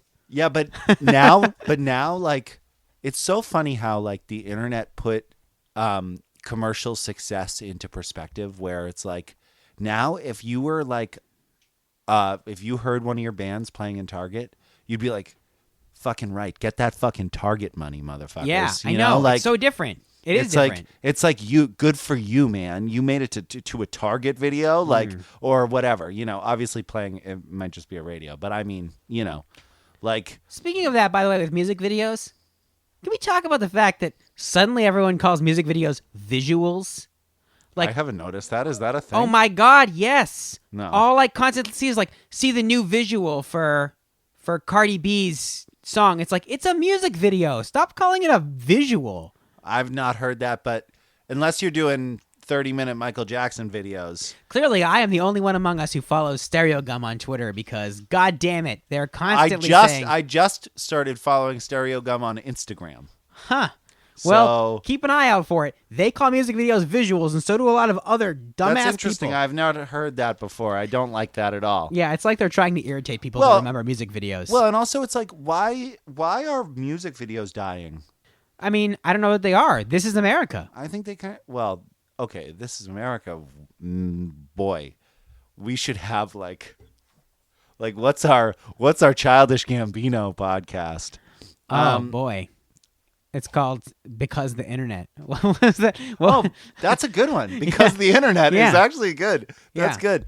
I have been a Donald Glover fan and Childish Gambino fan for a very long time. And I am so... And I've kind of always thought I couldn't quite place Donald Glover's music on the serious/corny spectrum, and I really wasn't sure what to do with it until Awaken My Love, which I really like. Yeah, okay, so Awaken My Love, I think that, you know, it takes a lot for... Earlier tonight, we were talking about Nicki Minaj. Sure. Were we on mic? No, that was before we started recording. Okay, so what we were talking about was... Okay, your whole bit is that you're an amazing rapper. How come you're never rapping? Right. With Childish Gambino is an amazing rapper. Like, that has a style that, like, not many people have. Yeah, although I will say that... I do not feel the same way where it's like... You don't feel sad when he's not rapping? No. Yeah. Because, well, Awaken My Love is amazing. Right. And Awaken My Love is the first time where he's not rapping. And nobody knew that he wasn't going to be rapping either. Right. Like, it wasn't like nobody, they didn't tell anyone, like, hey, I'm about to put out an album that is not going to have a single fucking rap line on it at all. we were listening through at the first listen, and we were like, he's really not. We got like 75% of the way through, and we are like, this motherfucker is not going to rap on this at all. Like, so the thing is with him, he's so good that it doesn't matter. But like when I first heard Awaken My Love, I was kind of like, you're not going to rap at all. You're an amazing fucking rapper. When I listen to some of his raps, though, so I don't really like when people sound angry when they're rapping. Like, this is a reason that I did when I was 9, but this is the reason I can't listen to like Eminem. He just sounds so angry all the time. And there are a lot of Childish Gambino raps where he just sounds angry. And it's not something I want to listen to. Like, it's like you hear it once and you're like, that was an interesting experience, but it's not a song that I want to hear. I think so you're back into running. I think if you put Bonfire on while you run down the street, you're going to change your mind. Well, I'll try it tomorrow. Listen to Camp as you run down the street. That'll be a good. I kind of like that song, Bonfire, but every once in a while, the anger in his voice gets to me. But one thing I like about This Is America is that as angry as that song is from its perspective, he doesn't sound angry. You know, it's more, you can enjoy his voice a little more. I could talk about him for a while, but I'm going to go ahead and say we should move on to Bowl of Oranges. Okay, I'll just say This Is America. Not that anyone was really gunning for the throne, but it's going to be the best music video of 2018. You know, like nobody's going to beat it. Well, I mean, it's probably the best music video since 2010. Yeah. So whenever Single Ladies came out, that was the last best video. I can't even. I have a hard time. You've never seen the Single Ladies video? We'll have to look it up. I don't know if I remember it. Are you kidding? It's a black and white, her and two girls dancing. The ring. Isn't that? You're like, she does all the amazing dances in it. Okay, well, we'll cover that at a different time. Yeah, I was just trying to think, like, what's the last time I saw a music video that I really like? All the music videos that I really like are from like 2003, 2004. Actually, Childish Gambino has a lot of good videos. Huh. Anyway, I think I've said before on the podcast that my favorite music video is Ted Leo, Bottled in Cork. Yeah, you have. That's where Patrick Stickles cries. Right? Yeah. Actually, I really love the Titus Andronicus video for In a Big City. I've actually never seen it. It's hard to find. You have to go to Vimeo now. It's not on YouTube anymore. So, my favorite, I don't know if I have a favorite music video. Yeah, that's a weird question, actually. You know what people have not seen enough? I know that Kanye West is not in high favor with people right now. Yeah, I can't even defend Kanye West anymore. No, but you know what is not seen enough is the 30-minute Runaway video. Yeah. It's not fully 30 minutes. I don't even know that I've seen the whole thing. I think I've seen like an edit. It's so good. Yeah. It's really good. And it's like, it's too bad that like he didn't get enough like press about that, because like they should do that more. People should do that more often. It's fitting that we're talking about that right now, because I think that My Beautiful Dark Twisted Fantasy is Kanye's Lifted. The funny thing is that, but sure. Conor Oberst doesn't have a Yeezus. Conor Oberst doesn't have a Yeezus. No, I mean Ruminations. Maybe know. Conor Oberst's Yeezus. Digital Ash is Conor Oberst's 808s and Heartbreaks. I'm not willing to leave as much dead air as it would take for me to think through this and really give you an answer on that. You know, that was something else I wanted to apologize for. When I edited the Desaparecidos episode, in the interest in kind of like, let's keep it moving, I edited some of it too tight. And it sounds like you and I are really talking over each other, and we weren't. I was just editing it like within an inch of its life to try and pack as much as I could in there. And when I listened back to it later, I was like, oh, shit. Like, I made it sound like we're just talking over each other, or not hearing what the other person was saying. About what?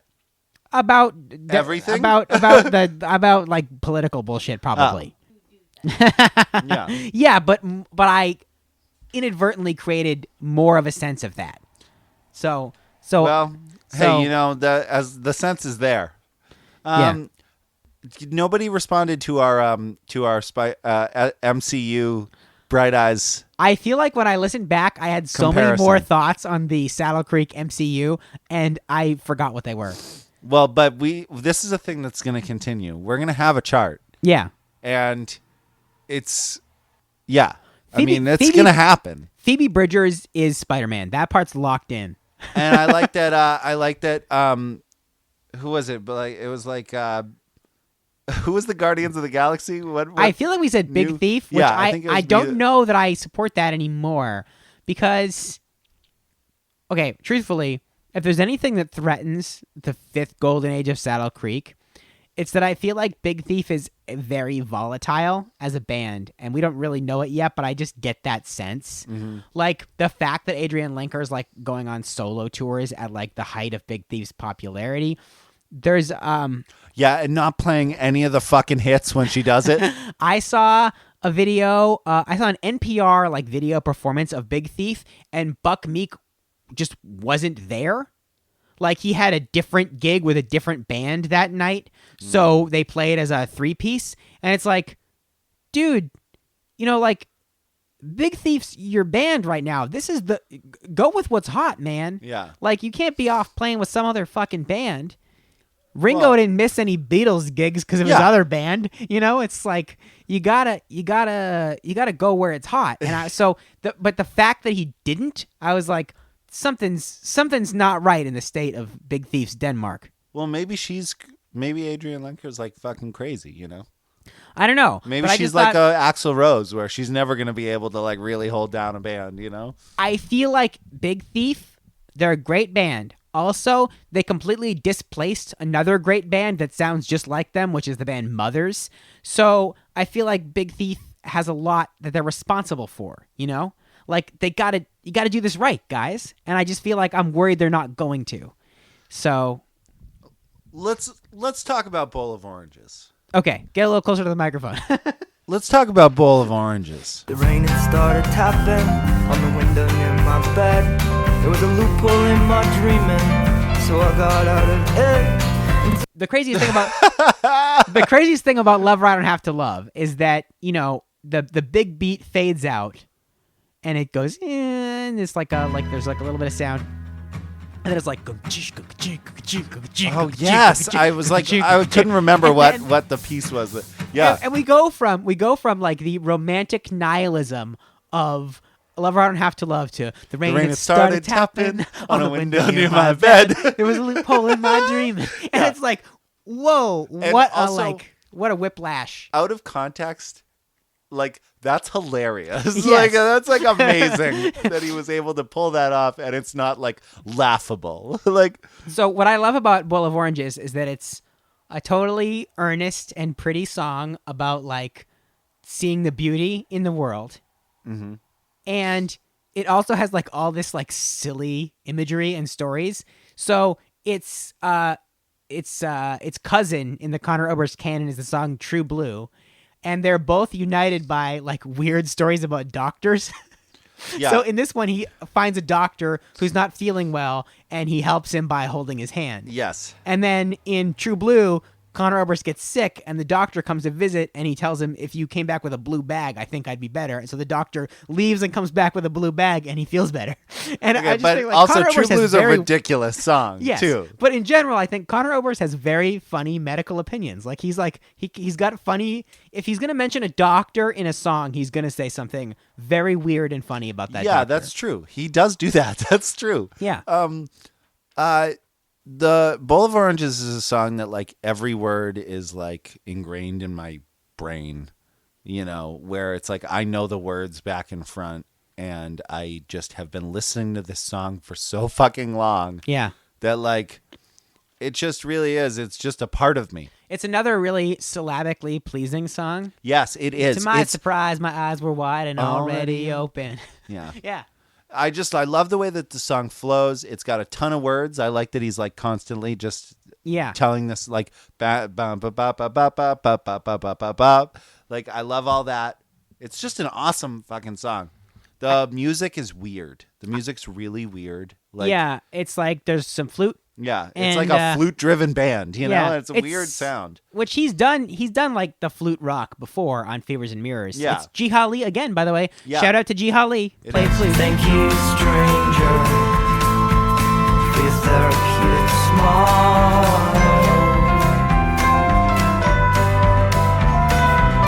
And I don't remember which show it was that I saw Conor Oberst play this song, but holy shit, this song got a huge reaction when he started playing Bowl of Oranges. Yeah. It's because, I mean, probably because a lot of people who were there listened to Love or I Don't Have to Love a lot, and then that song always came on afterwards, and they were like, oh, I like listening to this sweet little ditty after I hear Love or I Don't Have to Love. Shot and Chaser. That drum beat lead-in is so great. It's such a great intro, like it really is. This album flows so well. I've actually stolen that drum beat intro before and looped it for other recordings. It's a great rhythm. Yeah. Again, rhythm is his whole bit, man. And it's got another great. It's just after Love or I Don't Have to Love. It's got another great piano part. Another really instantly recognizable piano part. It does. There's a music video for this song too that's all felt animation. I remember that. Yeah, it's cool. It's been a long time since I've seen it. Which is another thing that really influenced me. Eventually, I did felt animation for a Mild Revolution video. That is true. Yeah. Felt animation is super fun. Well, and you, the stuff that he does in his music videos, like the fact that he doesn't do like normal videos a lot is very like, it's kind of, I mean, obviously they go kind of hand in hand. It's kind of your style, like yeah. His is a little weirder at times. I also always appreciated that that Conor Oberst is the kind of person who, whenever he gets the opportunity, will try to do something to give another artist something to do. Yeah. And so he seems to have a lot of like visual artist friends. The art for Lifted with like the wood cutting and everything in the lyric book is a friend of his. And who I think is maybe the one who is the first verse of Waste of Paint is about. What he once cut one of my nightmares out of paper, that person. Yeah. I thought it was beautiful, so I put it on a record cover. Yeah. So I like that about him. There's other bands that also really admirably do that all the time. Grizzly Bear has a bunch of music videos that are like animated or have otherwise very odd effects, and they pull different visual artists and have them do that. Like I remember the music video I think for Ready Able is by this animator and sculptor named Allison Sholnick, and it's really cool. Interesting. Another one that was very influential on me because it was like she does these kind of like melty looking clay figures. Cool. Yeah. Yeah, I mean, I don't really think the Conor Oberst videos are really anything worth looking at until like Digital Ash, when he has Easy Lucky Free. Oh yeah, Easy Lucky Free is a great music video. And I think that's like the first good one. Yeah, it might be the only good. No, Sold Out. Because Conor Oberst has good videos. Yeah, Sold Out's a good video. And I like Zigzagging Towards the Light and stuff like that. I mean, like I like those. Yeah, that's true. He's got more videos now later on than like. Yeah, I like the Monsters of Folk one. Yeah, the studio one. It's just them like in the studio. Isn't No, it? there's another one for the first Say Please. There's a video for Say Please. I don't think I remember that. Yeah, there's a good one. Well, so like this has been Morgan and Zach. Remember which Conor Oberst music videos exist. It's like we have like I don't remember that one. That's like our slogan like on our t-shirts. I don't remember that. I don't know if that one's real. maybe I dreamed that one. Yeah, I feel like I love the sequencing of Love or I Don't Have to Love, Bowl of Oranges. I agree. It's very funny. Well, and I think that one thing that, I mean, like, I keep talking about it, man. Like, his orchestration and rhythm and everything, like, these are shining through in these examples, Like, this dude fucking does it like nobody else. We're actually kind of at, like, these two songs, Love or I Don't Have to Love and Bowl of Oranges, and maybe another one in a little bit, are, like, the least big songs of the album, which is really funny, because... Yeah, that's true. On somebody else's album, they'd be the bigger ones. They'd be the bigger productions, but they're the smallest productions. Yeah, that's true. They're the closest you get to the like Fevers and Mirrors level of recording and sound and everything. Yeah. Like you could almost imagine they started with these and then they worked their way up to the bigger shit. But when crying don't help, you can't compose yourself. It's best to compose a poem. An honest verse of longing or a simple song of hope. Or, it was like, it's like after they spent a month recording Method Acting, they were like, let's just do a normal one with like some guitar and piano and flute. Yeah. A normal one for us. Guitar, piano, Does it have flute. to be like, it's like, Yeah. They're like, well, Connor, like, did they all have to? Can't it just be us on this one? Yeah. I saw something that in this, like the notes of this album says that it was recorded in like 2 separate times. So, it's 2 months back to back with each other, but it's the end of the year. So it's December 2001 and January 2002. Yeah. Can you imagine making this album over only 2 months? Yeah, that's kind of crazy. The mixing and everything like that must have lasted forever. Yeah, but how is that possible for them to even write that and make that true? You know what I mean? I don't know. It's everything about it doesn't make sense to me. It doesn't make sense that Conor Oberst did this at 21 and 22 years old. It doesn't make sense to me that he was able to write this many great songs with this many great lyrics all at once. And it doesn't make sense to me that he was able to pull off such crazy, ambitious recording. All of it doesn't make sense. All of it's a miracle. This isn't even his first album. It's not even his first album that he had his whole life to write. You know, like no, it's an album that he wrote when he was 22. You know, like like 21, 22. Like he, the dude just is at this time in his life, top of his game. You could literally too early. You could literally just have the lyrics of this album as like a book, and you could read it, and it would be a good book. Yeah, it would. Like you'd feel good after you read that book. That is true. I just read a great book. I read Lincoln in the Bardo by George Saunders. Holy shit, that's a great book. I have not read anything by George Saunders. Everything by George Saunders is great. 10th of December is the place to start. Okay. 10th of December. Great book. Well, okay. Let's head into the last track that we'll talk about. The last song we're going to talk about today is Don't Know When, But a Day Is Going to Come. They say they don't know when, but a day is going to come when there won't be a moon and there won't be a sun. It will just go black. It will just go back to the way it was before.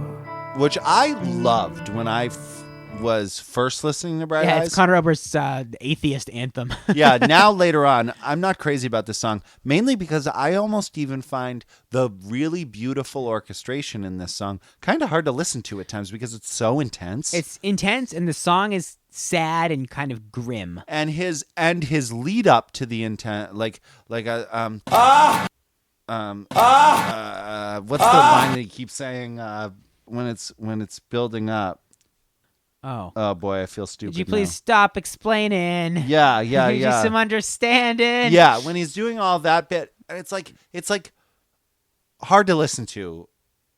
I like as like a song that you want to sit down and listen to. It's cool to hear what he's capable of, but it's like a lot of anguish. I really love the melody and guitar part of the first piece of the song. Yeah. I don't know when, but a day's gonna come. Like, I love that he's got this. I love that he's the guitar part mirrors the melody. Yeah, and that picked electric guitar is such a cool sound too, and it's very well recorded. Could you please start explaining? You know I need some understanding. Could you please start explaining? You know I need some understanding. Could you go and start explaining? You know I wanna understand.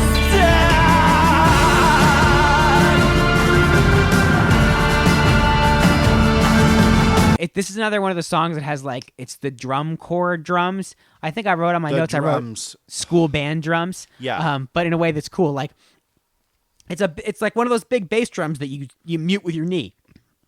But I'm talking about the snare drum. And a bunch of snare drums. Yeah, the snare drum work in this song is ridiculous. Yeah. That's actually very enjoyable to listen to. That stuff is that's an awesome build. The parts of this song almost kind of sound like a movie score, you know? They do. That's really true. And it shows that he coulda, shoulda, maybe should do that. Yeah. You know? He and this is actually pre-Nate Walcott. Yeah, I know. Right? So he and Mike Mogus, if Nate Walcott and Mike Mogus ever get bored, maybe Conor Oberst and Mike Mogus can do They should do big, Lord of the Rings soundtracks. Yeah, for yeah. people. Avengers Infinity War Part 2 or whatever it's going to be called. Oh my God. Yes. That'd be awesome. So I don't know when it is going to come. Is not a what? Do you think that Avengers 2 is just going to be called like fucking Infinity Gauntlet? Because I'm going to be so bummed if it doesn't have like a cooler name than that. No, I was wondering if it is going to have a name of another big comic book. That's why I thought maybe they would. Yeah. Because I know that they're saying that they are not releasing the title because it's a spoiler for this movie. Which, like, what could it be? Yeah. But like, I thought maybe it was going to be something that like a different comic storyline that they haven't done yet. Yeah. You know, and I thought maybe that's why they weren't releasing it. The only way it could be a spoiler is if it's like Star Trek: The Search for Spock. You know, it's the search for. Yeah. Take your pick. Yeah, blank. Yeah. Captain Marvel, maybe. Yeah. I know, right? Yeah. It's just called Avengers 4 Captain Marvel. That would be funny. You know what I thought though? I got scared. I thought about the fact that you brought this room down so quickly. You know what I thought though? I got scared. I thought about the fact that if Captain Marvel, if Brie Larson is a big part of the resolution of the problem presented at the end of Avengers 1, so many goddamn stupid-ass internet dudes are going to get mad and turn Marvel into their latest thing to constantly freak out about instead of Star Wars, you know? Like, anywhere where there's a female hero that has too much power, these dudes show up and never go away. Yeah. Let's hope that's not the case. Yeah, let's burn that bridge when we get there. Yeah, I don't think that's going to be a thing because I got scared about it. I think Wonder Woman has pushed that out the door. I don't know. I still hear a lot of goddamn people complaining about Rey from Force Awakens. Why? Because they think she's too powerful and it's not adequately explained. That's stupid. And also, they're like, you know what this Star Wars movie needs? More exposition. Yeah. Can we talk about Star Wars a little more, please? When I'll get home, I'll meet my friends at our favorite bar. We'll get some lighter heads for our heavy hearts, and we'll share a drink. Yeah, we'll share our fears, and they'll know how I love them. Here, I'll take a picture of you podcasting while you're holding a baby. Podcasting while holding a baby. Oh, yeah. The sound of me talking about Bright Eyes lulls him right to a peaceful sleep. So I don't know when, but a day is going to come. I feel like it's a song that is, like, out of this whole batch of songs that are held close to my heart. Like, I don't know when, but a day is going to come is a song that I, like, have slowly lost. Yeah, it's on my ranking of the tracks. It's number 13. Well, yeah. When I go on with my, that's true. That's a good way to put it. Yeah. When I rate the tracks, it is not. Yeah. It's my least favorite song on my favorite album. Yeah. Those are both good ways to put this. Yeah. Yeah. I'm putting a positive spin on it, but yeah. Well, so we obviously are going to hold off our triple spiral until we're done with the. I don't know when, but a day is going to come when we're going to come back and talk about the rest of this album. Hopefully, pretty soon. And I do need some time to digest those songs because I've been like writing down my notes and thinking about these first 7 songs for since we recorded Reads Music in Spanish. We've been talking about this album this episode for a long time. So it's nice. It's true, and I'm absolutely positive that I forgot to say very important things about these songs, but I don't know what they are. Well, and I feel like there were certain. I always like when we pick out the nice really pieces of the songs where like the best parts of the songs or whatever. I like when we do that. Yeah. I mean, obviously we want to leave some for their listening experience. Yeah. But I feel like we might have missed some of those, some of the real good key points. Well, let's try to figure out right now. All right. Give me what's your song highlight? All right. So in the big picture, what's your song highlight? For me, it's the end when he's screaming the last word and it cuts out mid-word. Then it's walking through the woods. As I've said, I've been ripping that off for 16 years. So my part in the song. Yeah, I mean, you can look at the lyrics or something if you want. Well, I don't want to like hold it up though either. I can cut out the space. Oh, that's a good point. Well, I was thinking that I love the opening lines. That's what I would think, because like you've waited for this whole like beginning piece. Yeah. And then the opening lines of the picture's far too big to look at, kid. Your eyes won't open wide enough. And then I mean it goes on. You could read that whole paragraph. But like that opening little piece to the album right there, it's awesome. Is like a great way to open it. You know? Are we gonna go through each song of our favorite parts? Yeah. Okay. So I would say for method acting, I feel like it's when he does like you're like, that's my voice. It's rising, that part. Yeah. and then the big drums. And you could even extend that piece into the like. So Michael, please keep those tapes rolling. Like that whole part's great. Drumming those that guitars. whole that's definitely the best part on that song for sure. That's like the. I love it in the Dave Rawlings version. He says, "So T-Bone, please keep the tape rolling." Yeah. That's funny. You got a good David Rawlings impression. Oh yeah. Yeah, that was a good. That was good. I like that. And I like the way he sings when the way Dave Rawlings sings. He's like, "I don't know what tomorrow brings." Okay, now you're just milking it because I told you do a good job of it. All right, so what's your piece in false advertising? The mistakes. Yeah, probably, because that was so important to me. And I love the count back in. The count back in is like what makes it, One, two, three.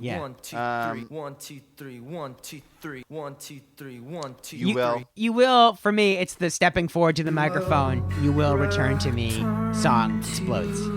I'm gonna pick a specific like line. Okay.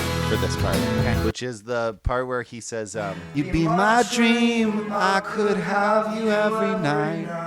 And in the morning I'd forgotten you, well, no big deal, that'd be alright. You're reoccurring kind." I just love that whole "no big deal, it'll be alright" part. Like, I just feel like the melody really encapsulates what he's singing. Like, they match up so well together. He's done a lot of great, like, you person being a dream lines. He likes to use the dream, like, "You'll be a dream that passes through my head or passes through my bed," or whatever. That's a Conor Oberst line. What do you want for Lover I Don't Have to Love? I think it's the piano intro, man. The piano intro. Yeah, on that song is so good. Got a great beginning. Because and then it does that little like do like right before it kicks in. Yeah, that little pulse there right before it does it. That's perfect. Bowl of Oranges. I might pick that part about the doctor. Yeah. Said, "Oh yes, you can. Just hold my hand. I think that would help." Sat with him a while. I know what it is. It's that part. Then I asked him how he felt. He said, "I think I'm cured." Yeah. No, in fact, I'm sure of it. Yeah, that's a great line. That part. That's the best part. Cool. And then, Don't know when, but a day is gonna come. Like, maybe I've always liked, what my father did.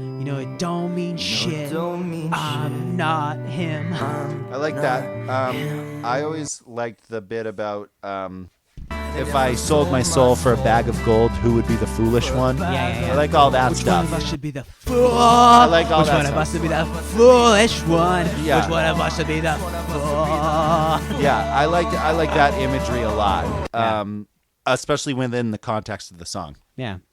So, all right. So that's the first half of Lifted, or The Story is in the Soil. Keep your ear to the ground. We hope that you have been enjoying listening to it. We hope that you want to continue listening to it for a little while longer. I'm gonna give you guys if anybody has an Amazon Echo, do yourself a really mind-numbing favor and try and get your Alexa to play this motherfucker.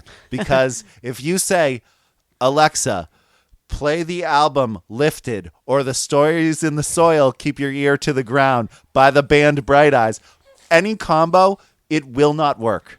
Yeah. The last time I tried to do it like 4 times today. The last time I tried to do it, instead of her even saying like, "Sorry, I can't find that one," it just stopped. It just turned off. 'Cause I don't know what tomorrow brings.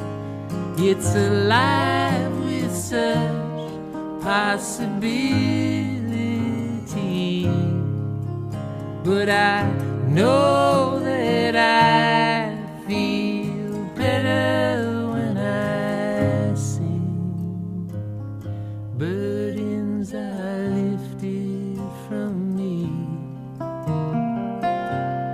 That's my voice right